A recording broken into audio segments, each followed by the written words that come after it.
ezali ngai ndeko na bino Wingi Njima Saidi mwalimu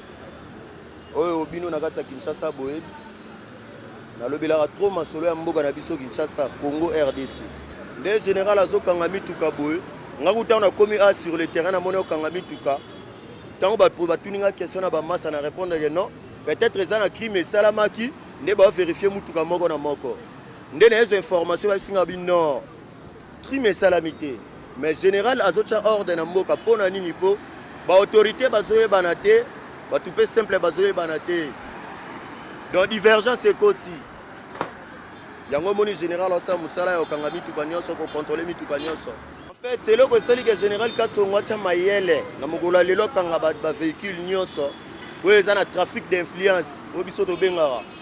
eza na mutu muso mona eza ne mutu simple mais azali boso car na e acha badge ya ba magistrat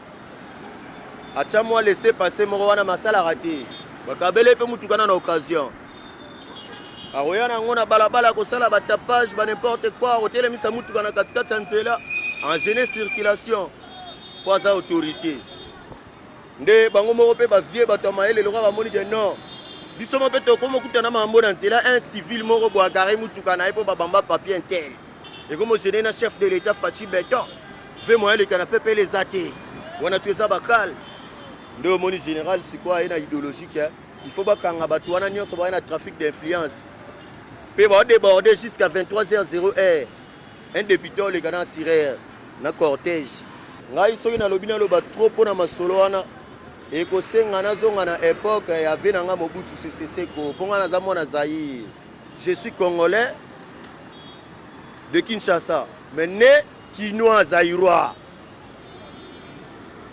yango moni na zonga na idéologie ya lobaka ve Mobutu azaka na mboka oyo ba makadame ezaka ba boulevard minene boete mais ordre ezalaka na mboka tozaka na ba garde civile o bazwa kutu compétence to audace ya otema na balabala ko senga ba 200 ba 300 francs na ba recevoir te nde ba policier ba komina ngo lelo so ba kanga ba jeune ba kuluna ba ke bakanyama ka cesse ba prendre soin ya bana na bango na basi na bango ba otika Olandi commandant monsieur le journaliste s'il vous plaît Olandi donc alors dossier tozana ngo yango wana to bana ko tia ordre na mboka po mboka na biso ezwa ordre elora libosonga na beta sete na chef de l'état venanga Fachi Beton ve et si go zali soki yo un jour bililo ekomela yo bwaka batu wana ozo travailler na bango so ba soi-disant yakaka osangisaka biso ba jeune na ba quartier solo la kana biso mutu akochi ba ombele ozala te mutu abeto masasa ozala te mwana mboka soara te revendisa ba peuple yo moko Fachi Beton solo la kana bango ve ba chauffeur ba bulisa ba 207 ba Hyundai ba nini ba otika ba receveur ba telema en plus receveur a telemi na bandi nini volant droite ça temi côté gauche et si gars ils ont permettre chauffeur à boire un coup d'œil dans rétroviseur non c'est pas là trop on a besoin ordre na mboka tomoni aye akitina équipe naye basala musala na bango ndenge longobani bazo botola ba fanyo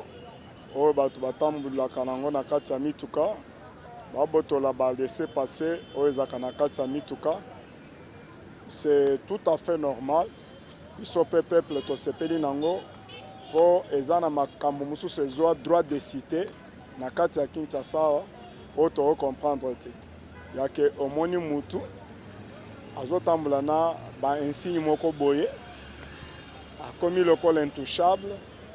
asala trafic d'influence bungai électro alors balandela bango toyeba qui est censé porter quoi c'est tout à fait normal musala azosa ki magistrat kosilika soki magistrat amoni ke eloko basali eza na nzela te c'est son droit ya kotuna pourquoi bazosala bongo plutôt que kotomboka kosilika au point que atindika même ba agent de l'ordre en tant que magistrat un magistrat c'est un intellectuel il faut atuna le général était en place était sur place il faut atuna ye que non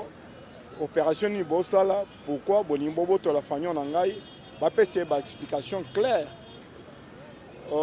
ndeko oyo batiaki bakraka eza comportement incivique devant agent de l'ordre. Tango omoni agent de l'ordre, l'ordre s'impose et la discipline aussi. En tant que citoyen, tu es obligé d'écouter et d'obtempérer. Oyoki ke bazoluka nini,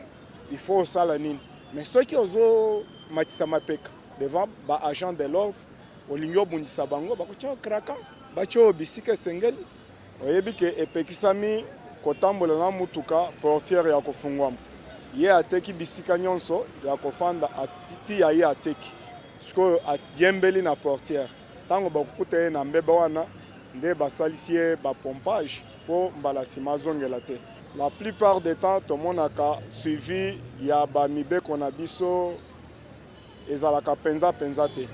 Omoni likambo elamuki lelo lobi efane nango esili ngala. Eza normal te. Tosenga ba autorité soki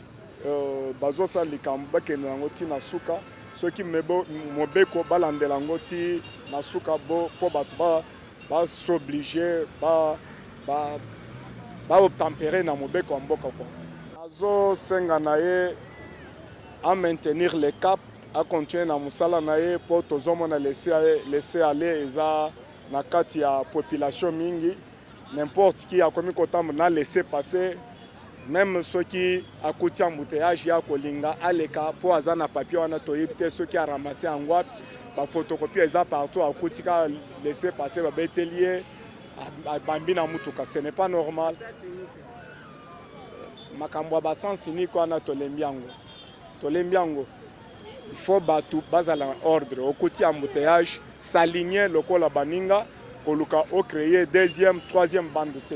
Pour plus ozo créer deuxième, troisième bande, plus l'embouteillage ezoya makasi. Il faut makambwana ba chauffeur bazala discipliné, bazonga en ordre, batambulaka ndenge code de la route esengi. Abonnez-vous sur notre chaîne, cliquez sur la cloche de notification pour ne rien rater de nos publications.